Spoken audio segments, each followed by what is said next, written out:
E aí galera, beleza? Agora imagina só, uma franquia de enorme sucesso como Carros, da Disney, que já teve jogos muito divertidos como Car Racerama e Carros 2, o videogame, sendo transformada em um jogo educativo, sem graça, lento e praticamente sem vida. Pois é, isso realmente aconteceu. E o mais curioso, não foi só Carros que passou por isso. Existiram consoles inteiros dedicados exclusivamente a jogos educacionais, geralmente voltados para crianças, tentando transformar aprendizado em diversão. Tudo isso surgiu como uma resposta a um outro lado do universo gamer, o lado dos jogos violentos como GTA e Mortal Kombat, que causaram muita polêmica nos anos 90 e 2000, principalmente entre pais e educadores preocupados com o que os seus filhos estavam jogando. No vídeo de hoje, a gente vai mergulhar nesse mundo curioso dos consoles educacionais. Um universo que parecia promissor, mas que felizmente nunca teve um grande impacto no mercado brasileiro e até mundial. Já imaginou um console feito só para te ensinar a jogar truco ou cacheta? Pois é, por mais estranho que pareça, algo parecido realmente existiu. Em 1985, no Reino Unido, foi lançado o BBC Bridge Companion, um console educativo dedicado exclusivamente a ensinar um único jogo de cartas, o Bridge. Desenvolvido pela Eber, em parceria com a BBC Enterprises e com o professor de matemática Andrew Kambits, o console tinha um foco muito claro: ensinar Bridge de forma interativa, sem gráficos chamativos, sem som impactante, sem fases emocionantes, só cartas na tela e muito texto.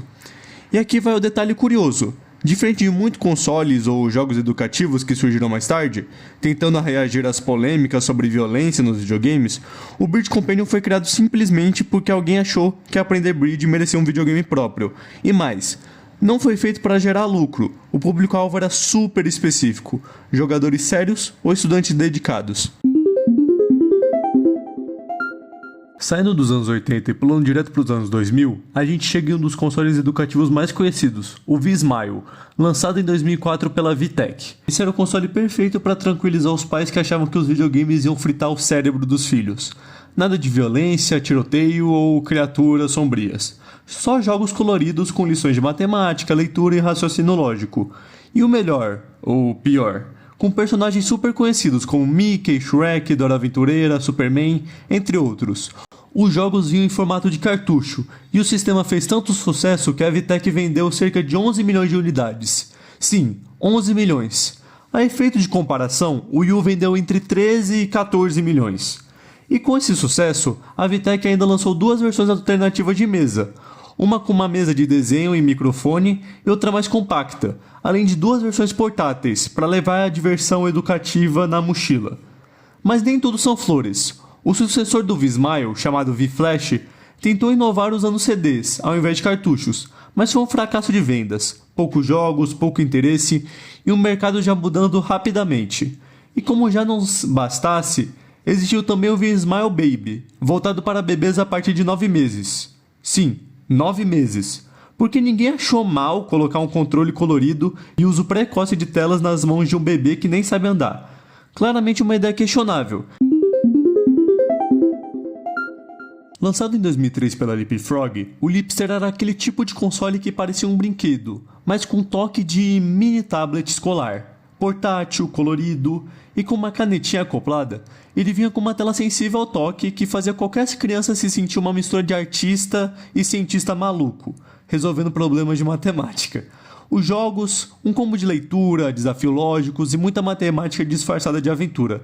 E o melhor, com personagens de peso como Sonic, Star Wars, Batman e até os X-Men. Porque eu adoraria ver o Wolverine e a Jean Grey sendo meus professores no fundamental, né? Além da pegada educativa, o Leapster ganhou muito pontos com os pais, por transformar o aprendizado em algo lúdico e interativo. E com um design robusto, o suficiente para sobreviver a quedas, mordidas e possíveis banhos acidentais, ele virou um aliado confiável no sobreviver do dia a dia. A interface também era simples, cheia de cores e com ícones amigáveis, perfeita até para quem estava aprendendo a ler. Com o tempo, a família cresceu. Veio o Leapster L Max, que dava para conectar na TV e jogar em tela grande, e depois o Leapster 2, com conexão ao computador para baixar novos jogos e até acompanhar o progresso educacional da criança, ou seja, um relatório escolar com gráficos coloridos.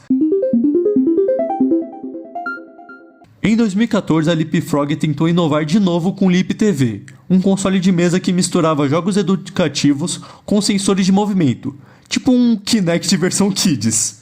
A proposta era fazer a criançada aprender enquanto pulava, dançava e mexia o corpo, usando controles simples e jogos com personagens famosos como Patrulha Canina, Princesinha Sofia e o Homem-Aranha. A ideia até agradou os pais e educadores, mas o Lip TV esbarrou em um rival poderoso, o tablet, com aplicativos mais baratos ou até gratuitos e muito mais legais. Quem nunca jogou Angry Birds e Pou? Os tablets acabaram dominando o espaço que o console queria ocupar. No fim, o Lip TV foi mais uma boa ideia que chegou atrasada. Educativo? Sim. Divertido? Também, talvez. Mas no mercado não teve super-herói e desenho que salvasse. Lançado em 2010, o Fisher-Price EXL não era bem um console. Ele parecia mais um tablet educativo com uma canetinha. Ele também tinha um jeitão de Nintendo DS misturado com iPod. Ele era bem coloridinho, robusto e feito para aguentar aquele tranco de ser utilizado por criança, né?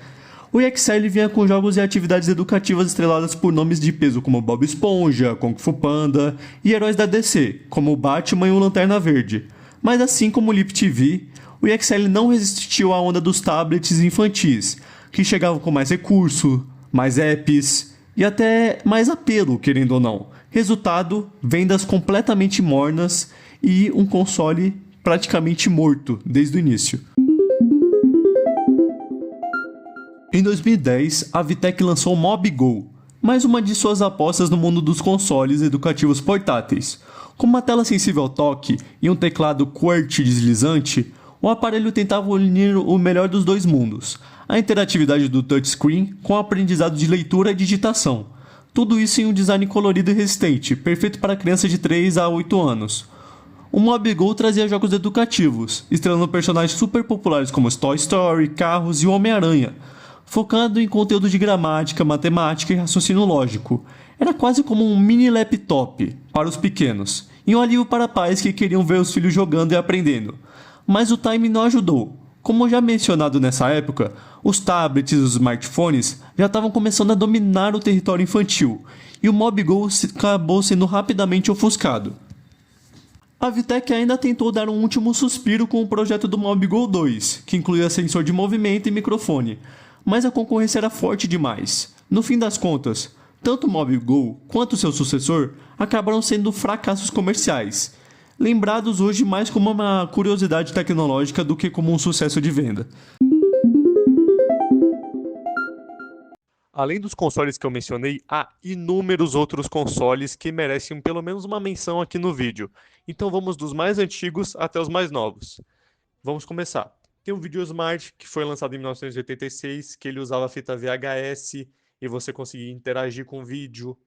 O Sega Pico, de 1993, que provavelmente é uma das menções mais importantes desse vídeo, porque ele é feito pela Sega, né? E ele foi usado com o hardware do Mega Drive.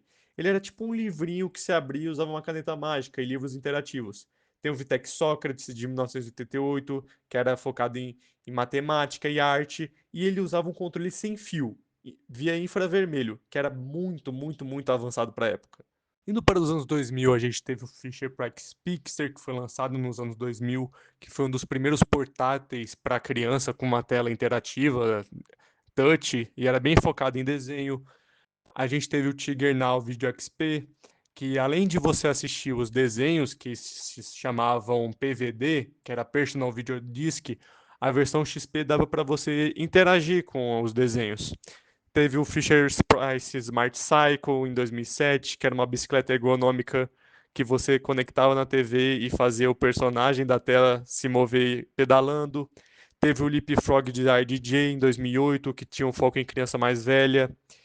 E teve no final o VTech V-Motion também em 2008, que foi uma resposta ao Nintendo Wii. Ele trazia controle sem fio e com sensor de movimento. Com o sucesso do iPad nos anos 2010, basicamente todos os consoles educacionais eram meio que tablets. Em 2011 foi lançado o LipPad Explorer, que foi um primeiro tablet construído especificamente para criança com câmera, microfone, sensor de inclinação. E também em 2011 a VTech lançou o InnoTab, que também era um tablet com tela colorida e cartucho. E focava muito na leitura de e-book e também ver vídeo e MP3. E tinha o Osmo, que ele não é um console em si, e sim um acessório para o próprio iPad. Ele usava a câmera do iPad e um espelho para você conseguir interagir com peças de madeira ou desenhos reais. E agora, recentemente, a gente teve o lançamento do Next Playground.